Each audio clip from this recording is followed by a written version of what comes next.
오늘 본문의 핵심은 한마디입니다. 나중된 자로서 먼저 되고 먼저 된 자가 나중된다. 하나님은 나중된 슬픈 마음을 위로해 주십니다.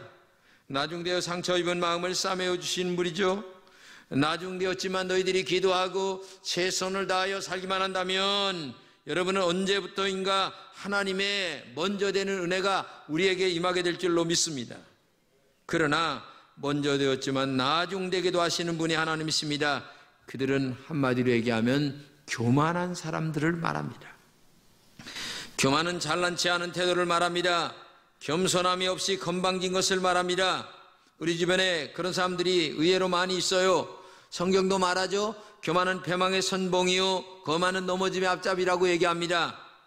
대표적으로 사울 왕입니다. 왕 될 때 굉장히 겸손했어요. 그래서 왕이 됐는데 왕이 되고 나서 문제였습니다. 선지자를 통하여 하나님이 몇 번을 경고합니다. 너 그러면 안 돼. 에? 너 왕이 되기 전처럼 겸손해야지.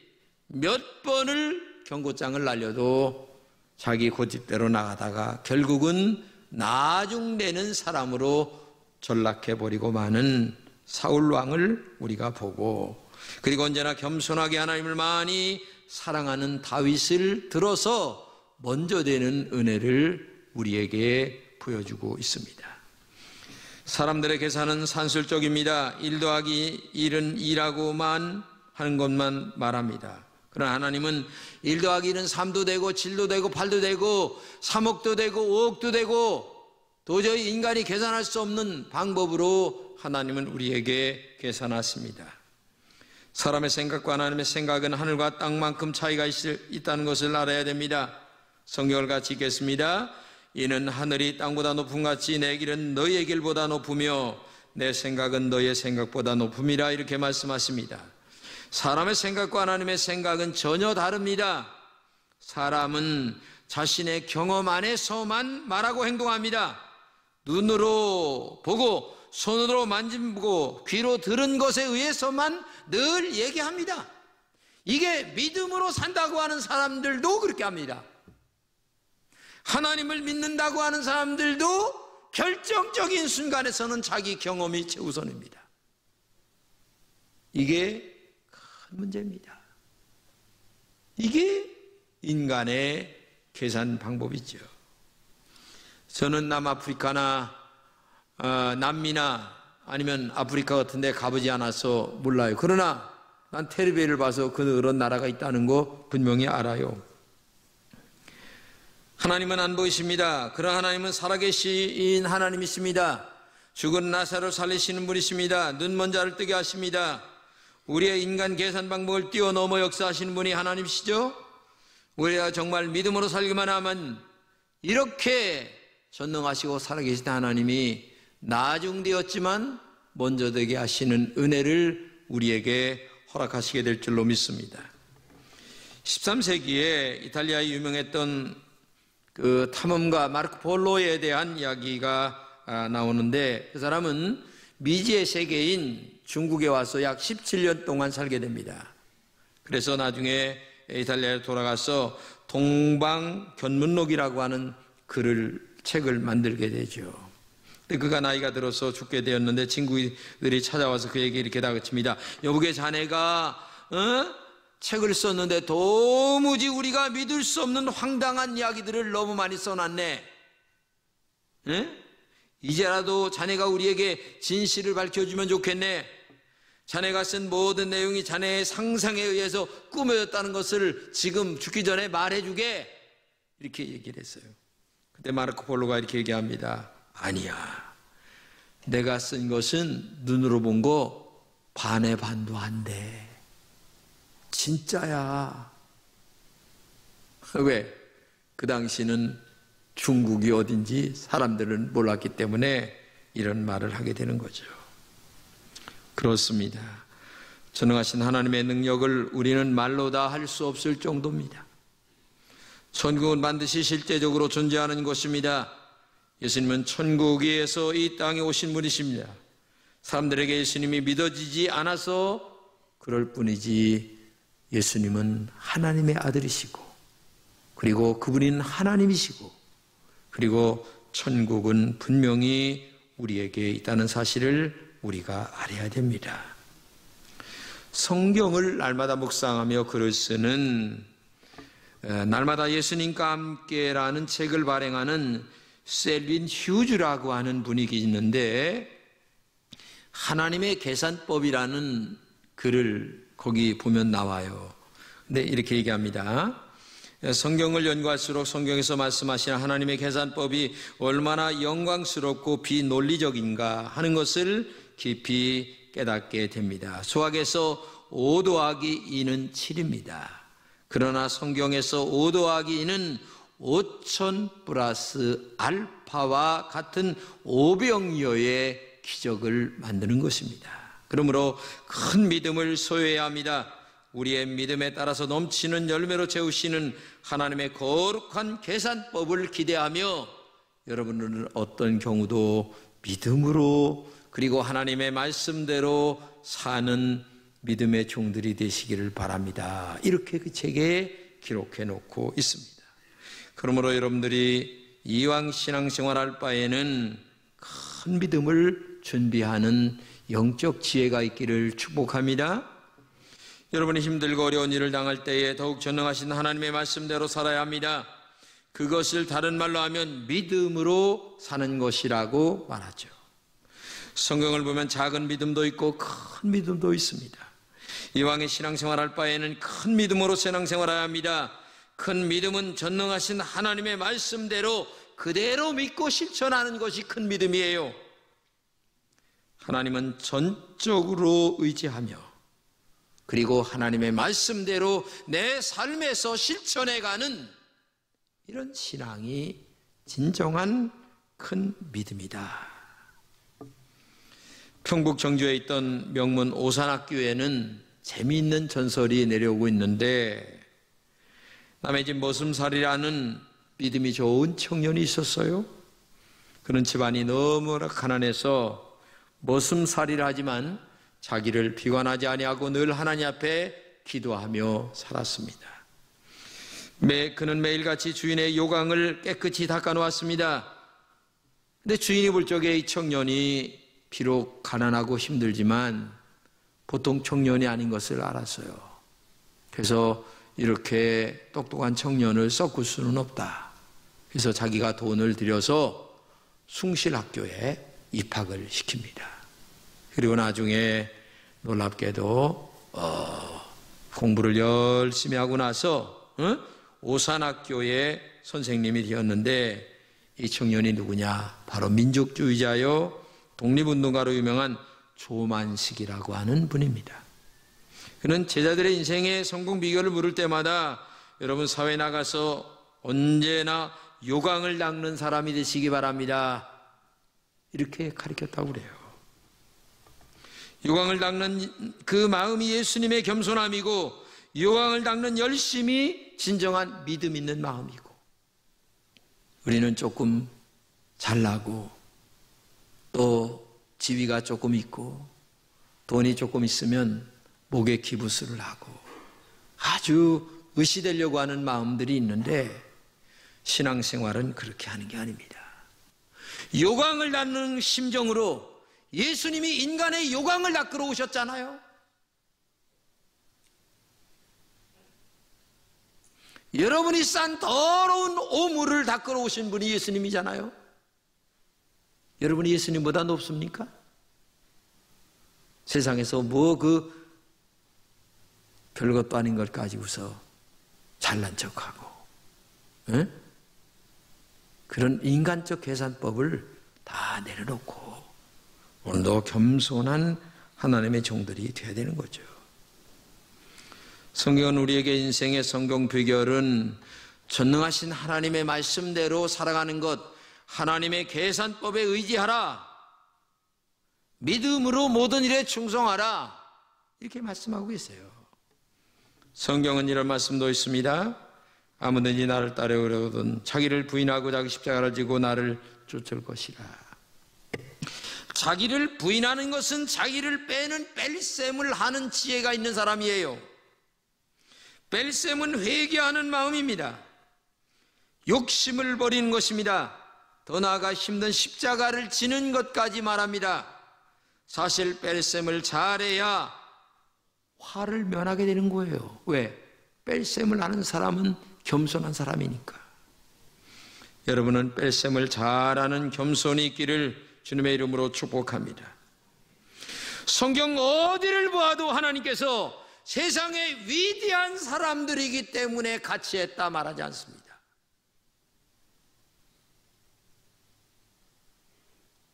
하나님이 같이 하는 사람은 진실하고 성실한 사람들을 좋아하셨습니다.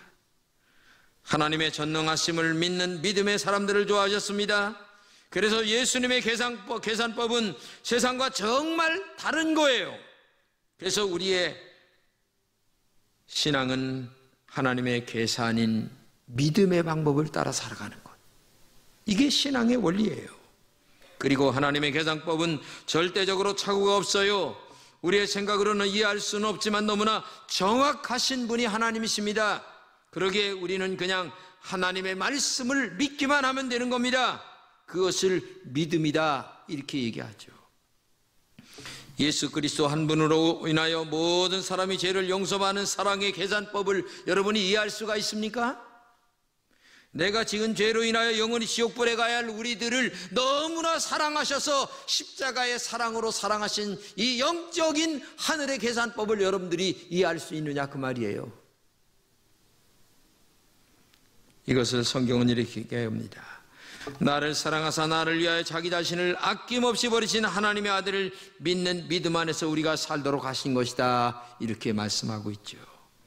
십자가 사랑을 인간의 계산으로 이해할 수는 없습니다. 아니 이세돌과 바둑을 두었던 슈퍼컴퓨터가 아무리 계산을 해도 십자가의 사랑은 나오지 않아요. 그래서 신앙은 계산을 하는 것이 아닙니다. 그냥 예수님을 믿는 거예요. 하나님의 말씀대로 믿는 겁니다. 하나님의 그 크고 깊고 높은 뜻을 우리가 어떻게 이해할 수가 있겠어요? 그냥 무식하게 말씀대로 믿는 거예요. 응? 무식하게 계산하지 말고 믿는 거예요. 그러다 보면 하나님의 성령이 여러분의 마음에 오셔서 알게 하시고 기억나게 하시고 생각나게 하시는 은혜로 여러분들 마음을 두들겨 알게 하실 때가 올 줄로 믿습니다. 알고 예수를 믿는 게 아니라 믿고 나면 알게 되는 것이 영적 비밀입니다. 모든 사람들은 알고 하려고 그래. 알고 하려고. 응? 근데 하나님의 그 오묘하고 신비하고 그 엄청나고 대단한 위대한 역사를 어떻게 알겠어요?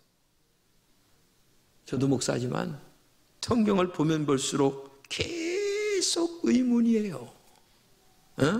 지금도. 성경에 이런 말씀을 하십니다. 같이 계세요.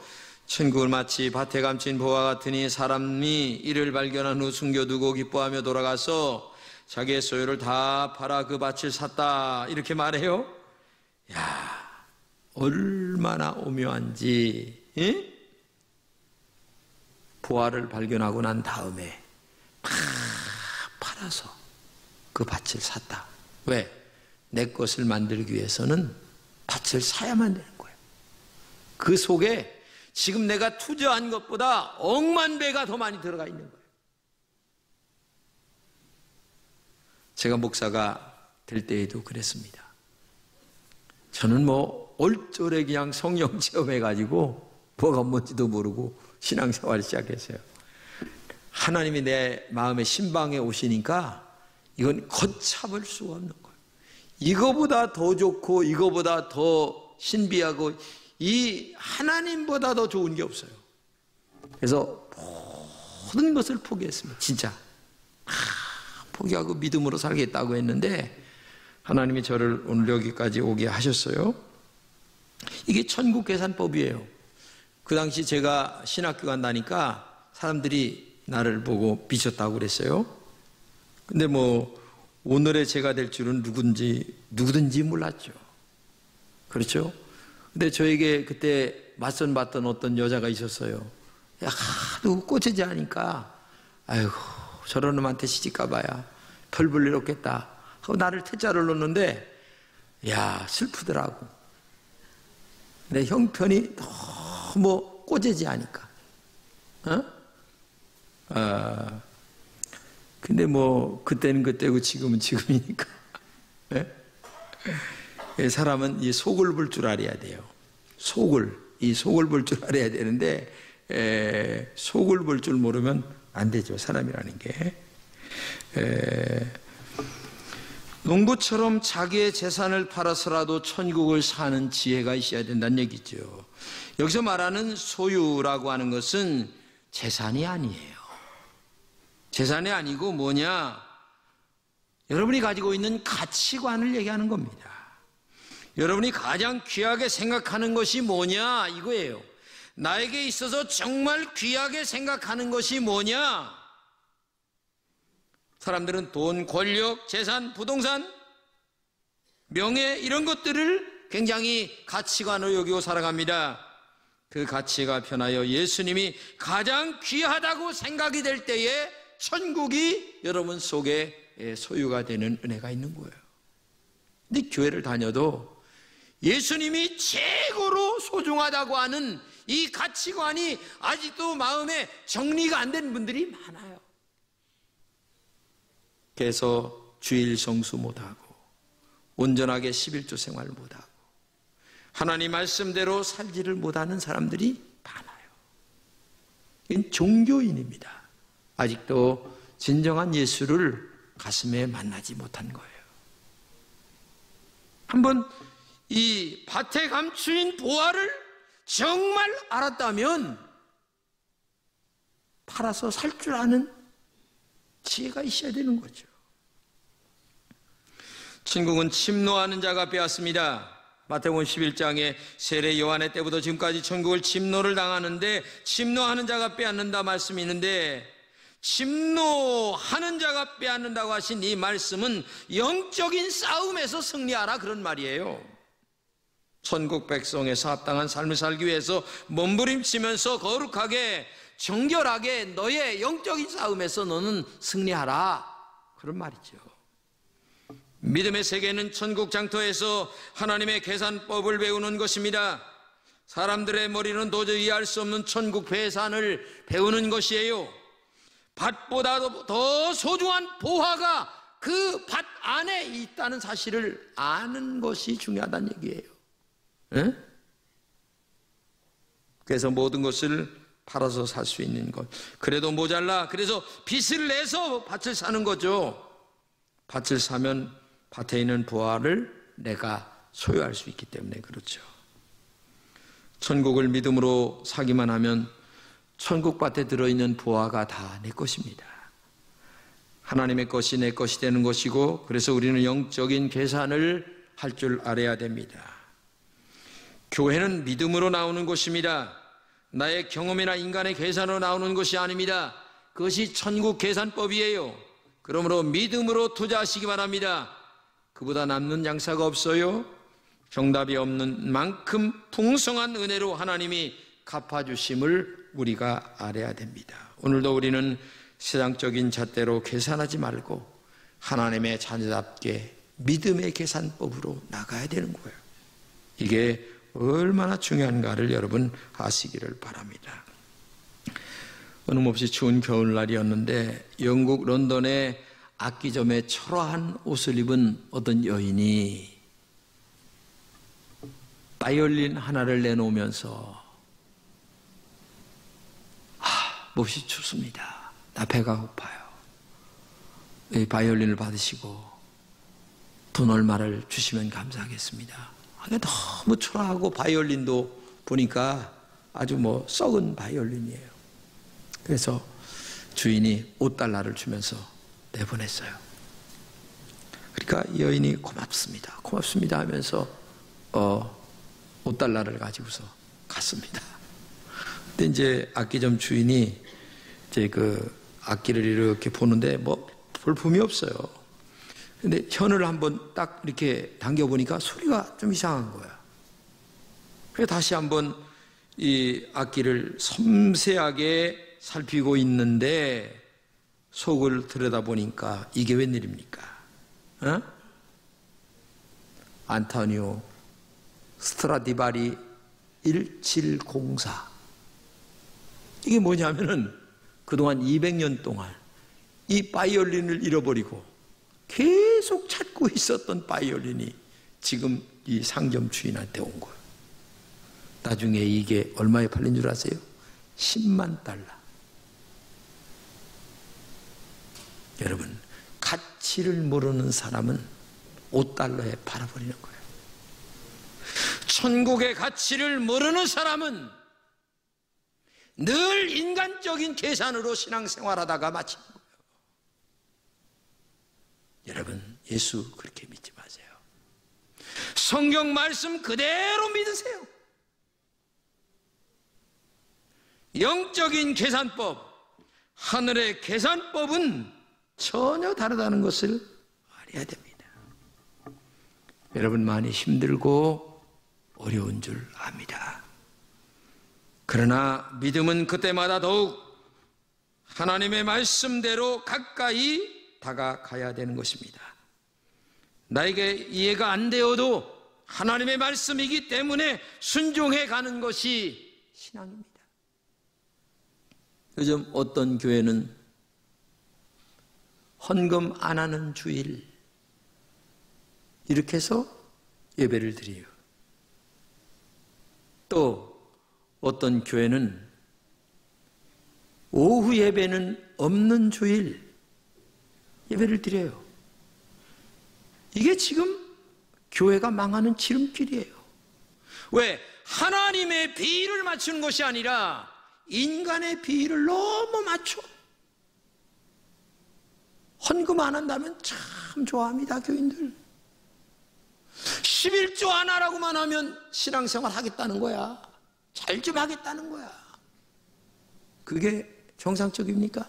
하나님을 사랑한다고 하면서 내가 제일 좋아하는 것을 안 드린다? 여러분, 그렇게 예수 믿지 마세요. 이게 지금 망하는 지름길이에요. 서울의 어느 교회들이 이 짓을 지금 하고 있어요. 사람의 비율을 너무 맞춰요. 예? 이게 문제입니다. 내가 천국 부활을 내 손에 쥘 수 있는, 역전할 수 있는 축복의 지름길은 오직 한 가지, 하나님을 사랑하는 것, 믿음으로 살아가는 것. 5시에 부름받았지만 아침에 부름받은 사람처럼 최선을 다하여 열심히 살아갈 때에 그 주인이 똑같이 줘도 좋다라는 판단이 서기 때문에 아침에 부름받은 자와 1시간이라는 사람과 똑같이 돈을 주면서 나중되었지만 먼저 되는 비결을 우리에게 예로 말씀해 주고 있는 것 아니겠냐 그 말이에요. 믿음으로 사는 것이 나중된 자가 먼저 되는 역전의 지름길임을 믿으시기 바랍니다. 이것이 영적인 계산법, 그리고 천국 계산법, 그리고 하나님의 계산법임을 기억하면서 오늘 여러분들도 이러한 영적인 계산법에 밝은 여러분 되시기를 주님의 이름으로 축복합니다.